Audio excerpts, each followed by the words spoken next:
부문평안의 윤정석 변호사입니다. 오늘은 판사는 언제 검사 증거를 볼 수 있나요? 라는 제목으로 공소장 1분주의에 관해서 설명드리도록 하겠습니다.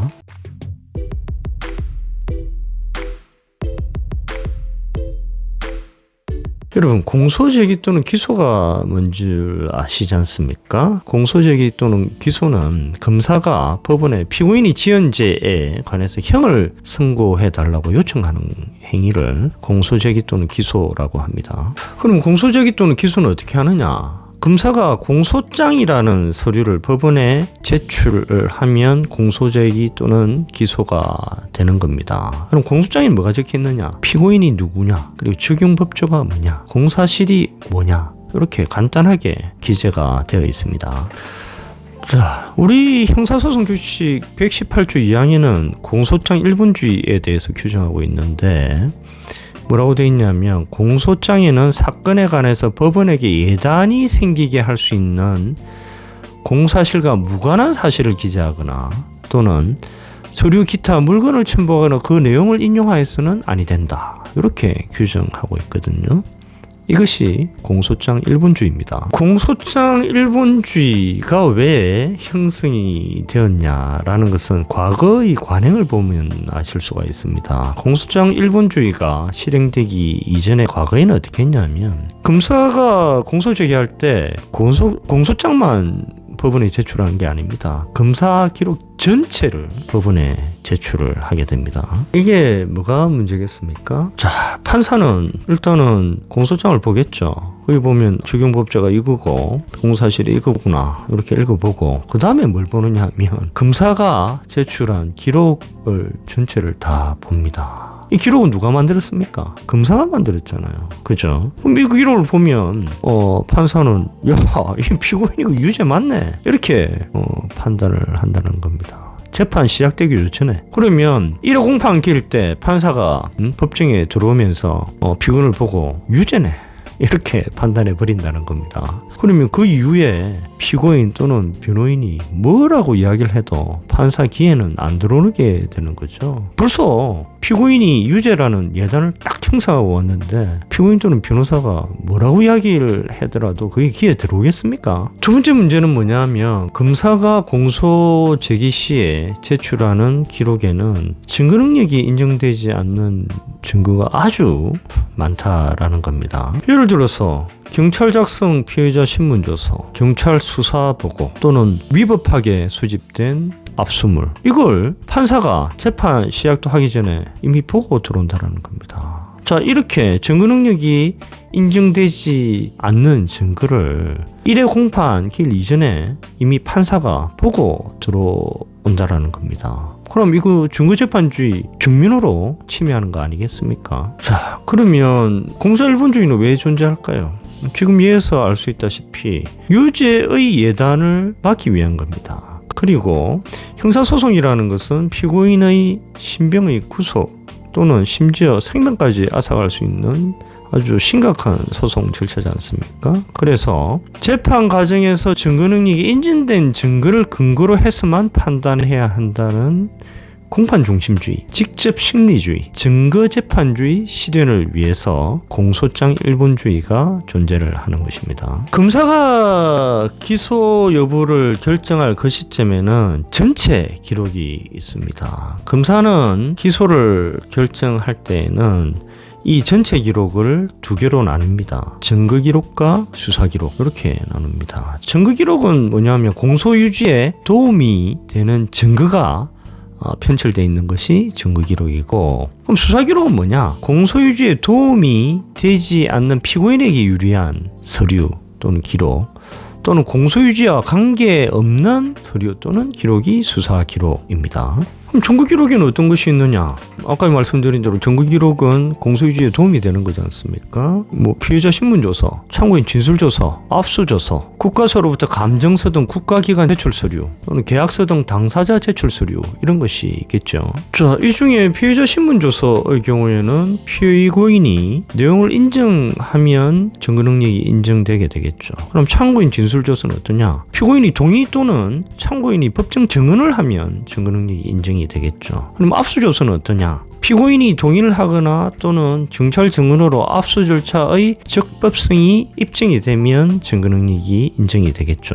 국가수로부터의 감정서 등 국가기관 제출 서류의 경우에는 피고인이 동의를 하거나 국가수 감정인이 증언 등을 통해서 증거 능력이 인정이 되겠죠. 그리고 계약서 등 당사자 제출 서류의 경우에는 작성자가 증언을 하면 증거 능력이 인정이 되겠습니다. 이렇게 증거 기록의 경우에는 재판 과정에서 증거 능력이 부여되었을 경우에만 법원에 제출이 되게 됩니다. 수사 기록에는 어떤 것이 있을까요? 첫 번째는 압수영장, 압수 당시 피압수자로부터 신고한 확인서. 자, 이거는 압수 절차의 적법성에 관한 거지 않습니까? 그런데 실무상 검사는 이를 절대로 증거 기록에 편철해서 먼저 제출하지 않습니다. 수사 기록에 편철되어 있어요. 그리고 두 번째는 피고인 측에 유리한 참고인 진술 조서도 수사 기록에 편철이 되어 있습니다. 그리고 피고인 측에 유리한 경찰 수사 보고나 CCTV 이런 것도 수사 기록에 편철되어서 있습니다. 이 수사 기록은 어디에 있느냐? 검찰청 창고에 보관하고 검사가 이를 제출하지 않습니다. 그럼 재판할 때 피고인은 검사가 피고인에게 유리한 증거를 이렇게 검찰청 창고에 보관하고 있는지 여부를 알 수가 없잖아요. 그런 경우는 어떻게 하느냐? 형사소송법 266조의 3, 4에 의해서 검사에게 수사기록 총목록을 복사해달라 라고 요청을 하면 검사는 복사를 해줘야 됩니다. 그럼 수사기록 총목록을 보면 이거는 피고인한테 유리한 증거인 것 같다 라고 짐작하는 서류들이 있어요. 그것이 예를 들면 수사기록 총목록 3, 4, 5번이다 이렇다고 한다면 검사한테 야, 수사기록 총목록 3, 4, 5번 이거 내한테 복사해줘 이렇게 요청을 할 수가 있습니다. 근데 검사가 거부를 할 수가 있거든요. 그러면 어떻게 하느냐? 법원에 아니 검사가 수사기록 총목록 3, 4, 5번 복사를 거부를 하고 있습니다. 법원이 검사에게 수사기록 총목록 3, 4, 5번 복사해주라고 명령을 좀 해주세요. 이렇게 요청을 할 수가 있습니다. 이렇게 요청을 하면 법원은 검토를 해서 이거 복사해줄 필요가 있다 라고 판단을 하면 검사에게 수사기록 총목록 3, 4, 5번 피고인에게 복사해줘 이렇게 명령을 할 수가 있습니다. 그러면 검사는 이 명령에 따라야 됩니다. 자, 공소장 일본주의 시행 초기에는 어떻게 했느냐? 예를 들어서 검사 증거 기록에 서류 ABC 그리고 진술조서 1, 2, 3 순서로 편철이 되어 있다고 봅시다. 이 편철 순서는 시간 순으로 일반적으로 편철이 되거든요. 시간 순으로 편철된 이 순서대로 봐야지 수사가 어떻게 진행됐는지 알 수가 있습니다. 이게 흐트러지면 수사가 어떻게 진행됐는지 잘 알 수가 없어요. 그래서 그 검사의 증거 자체가 이게 뒤죽박죽이 되어버릴 수가 있습니다. 검사 입장에서는 서류 ABC, 진술조서 1, 2, 3 이 증거 능력을 입증을 해야 되기 때문에 서류 ABC의 작성자 그리고 진술조서 1, 2, 3의 진술자 이 사람들을 법정에 불러서 증언을 하게 함으로써 서류 ABC 그리고 진술조서 1, 2, 3 의 증거 능력을 입증할 수 있거든요. 그런데 서류 ABC 작성자, 진술서 1, 2, 3 이 사람 순서대로 법정에 나오는 것이 아니거든요. 다 사정에 따라서 예를 들면 서류 C 작성자, 그리고 진술서 2 진술자, 서류 B 작성자, 서류 A 작성자, 진술자 3 진술자, 진술조서 1 진술자 이런 식으로 나올 수도 있는 거거든요. 그러면 어떻게 되냐면 서류가 어떻게 제출이 되냐면 C, 2, B, A, 3, 1 이런 순서로 제출이 되게 됩니다. 그러면 이 서류가 뒤죽박죽이 돼 있어요. 그럼 이거를 판사가 읽어야 되는데 판사가 읽으면 이게 뭐 수사가 어떻게 됐길래 이게 앞뒤가 막 뒤죽박죽인 거예요. 이렇게 판사가 검사가 제출하는 증거를 이해를 못하게 되는 겁니다. 그런데 공사실을 합리적 의심의 여지 없이 입증해야 될 책임은 검사한테 있거든요. 근데 판사가 검사가 제출하는 증거를 이해를 못해요. 그럼 무죄 판결이 나겠죠. 그러니까 무죄율이 높아집니다. 그래서 검찰에서 태도를 바꾸게 됩니다. 어떻게 바꾸냐? 정무조사가 다 끝난 이후에 증거를 한꺼번에 제출하게 되는 거죠. 즉 지금까지는 증거조사 끝난 각 서류별로 찢어서 그 법원에 제출을 했는데 이후에는 그렇게 하지 않고 증거조사가 다 끝날 때까지 기다리고 있다가 증거조사 다 끝나고 나서 증거기록 일체를 법원에 제출하는 것으로 바꾸게 되는 겁니다. 예를 들어서 증인이 50명이 나왔어요. 그리고 경찰 신문을 통해서 압수 절차의 적법성 확인 등 증거조사가 다 끝나면 그때까지 검사는 검사 증거를 제출하지 않습니다. 증거 능력이 인정되는 증거가 선별이 되잖아요. 그러면 검사는 검찰적 증거조사 마지막 기일에 증거 능력 인정되는 증거를 설명을 합니다. 이렇게 증거조사가 모두 끝난 이후에야 검사는 증거 능력 인정되는 모든 증거를 한꺼번에 제출을 하게 되는 것이죠. 다시 말하면 재판의 거의 마지막에 갔어야 판사는 검사가 제출하는 증거 기록을 볼 수 있다라는 겁니다. 그런데 피고인 측이 제출하는 증거가 있지 않습니까? 그럴 수도 있죠. 근데 피고인 측이 제출하는 증거는 증거 능력이 있을 필요가 없거든요. 근데 서류는 그냥 제출하고요. 혹시나 가끔 증인신문이 필요한 사람이 있을 경우는 증인신문을 합니다. 그런데 검찰 측 증인의 수에 비해서 피고인 측 증인의 수는 극히 적습니다. 그래서 피고인 측에 대한 증거조사는 아주 짧은 시간 안에 끝나버립니다. 판사는 증거조사가 다 끝난 이후에야 검사 측 증거기록을 제출을 받고 피고인 측 증거를 종합을 해서 판결문을 작성을 하고 판결 선고를 하게 되는 것입니다. 공소장 일본주의에 위배되는 또 하나의 예는 공소사실 특정을 위한 사실 외에 판사에게 예단을 줄 수 있는 불필요한 사실을 기재할 때 공소장 일본주의에 위배되는 것입니다. 그럼 공소장이 공사실에는 뭘 적어야 되느냐? 공소사실을 특정하기 위한 것만 적어야 됩니다. 일시, 장소, 대상, 방법, 결과, 그리고 범죄의 동기, 그 정도를 적어야 됩니다.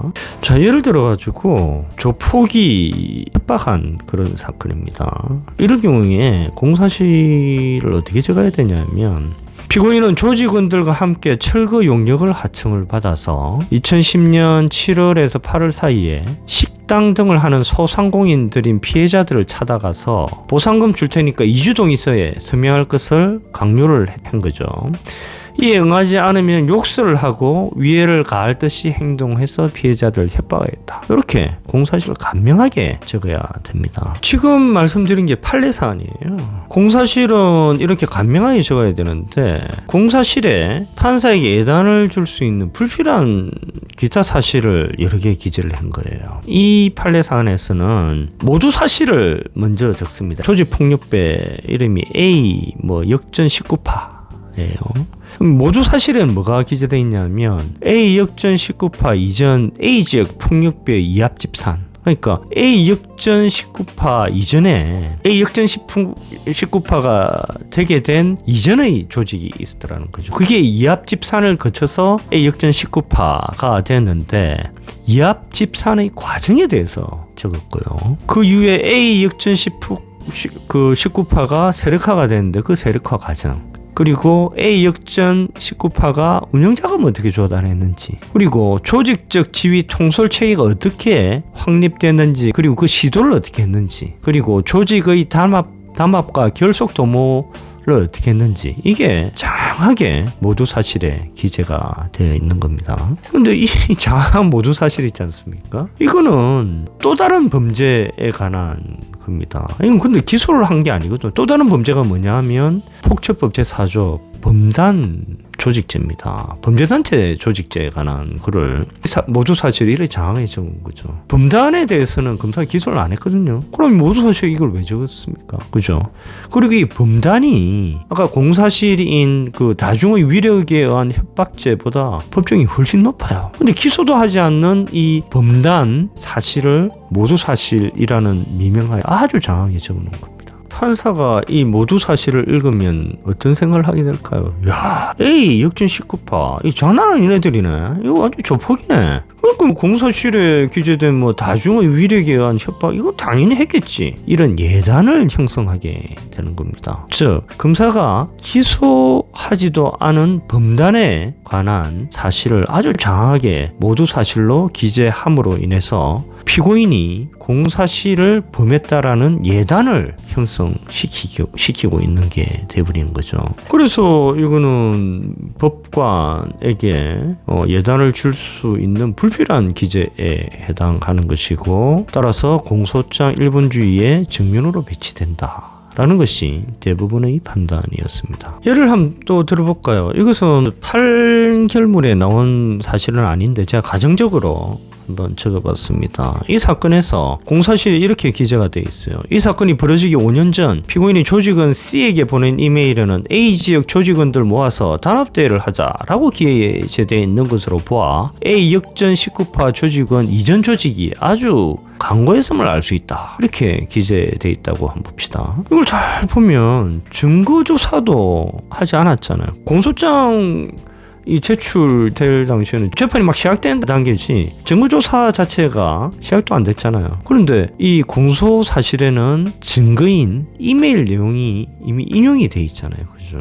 그래서 이 또한 공소장 일본주의에 위반한 것이다 라는 것이 되겠죠. 그러면 공소장 일본주의 위반하면 어떻게 될까요? 대부분은 2009도 7436 전원합의체 판결에서 공소장 일본주의를 위반한 공소제기는 그 절차가 법률의 규정에 위반하여 무혐의로 공소기각 판결을 해야 된다. 이렇게 판시를 하였습니다. 즉 공소기각 판결을 해야 된다는 거죠. 근데 이 판결에서 대부분은 뭐라고 하냐면 증거조사가 마무리되어 법관의 심정 형성이 이루어진 단계에서는 더 이상 공소장 일본주의 위배를 주장하여 이미 진행된 소송 절차의 효력을 다툴 수 없다. 이렇게 판시를 했어요. 이 말이 뭐냐면 증거조사가 마무리된 이후에는 공소장 일본주의 위배를 주장할 수 없다라는 겁니다. 그래서 증거조사 마무리된 이후에 공소장 일본주의 위배를 다투었을 경우에는 공소기각 판결을 할 필요가 없다는 겁니다. 그래서 공소장 일본주의 위배는 증거조사 마무리되기 전에야 다툴 수 있다라는 것이 대부분의 판시 내용입니다. 공소장 일본주의에 위반해서 공소기각 판결이 난 이후에는 어떻게 될까요? 검사는 다시 공소제기를 할 수 없을까요? 아닙니다. 공소제기를 할 수 있습니다. 그러면 검사가 다시 공소제기를 하면 예단이 형성되어 있지 않은 다른 판사가 재판을 하게 되겠죠. 이렇게 공소장 일본주의 위배해서 공소기각 판결이 났음에도 불구하고 다시 검사가 공소제기가 가능하다면 공소장 일본주의 위배를 다툴 실익이 뭐가 있느냐 이렇게 물을 수가 있겠죠. 물론 이거는 당연한 질문일 수 있습니다. 그런데 공소장 일본주의에 위반하면 판사는 예단을 가지게 돼 있고 그 예단을 마음속에 품고 재판을 하게 되지 않습니까? 그러면 공정한 재판이 안 되고 피고인에게 유죄 판결을 선고할 확률이 높아지겠죠. 공소장 일본주의에 위반했다 그렇게 다투어서 공소기각 판결이 난다고 한다면 이렇게 불공정한 재판에 의해서 피고인에게 유죄 판결이 날 수 있는 것을 사전에 미리 차단할 수 있다라는 것이 될 수가 있겠죠. 그것이 공소장 일본주의 위반을 다투는 실익이라고 할 수 있습니다. 자, 오늘 이 정도로 하겠습니다. 감사합니다.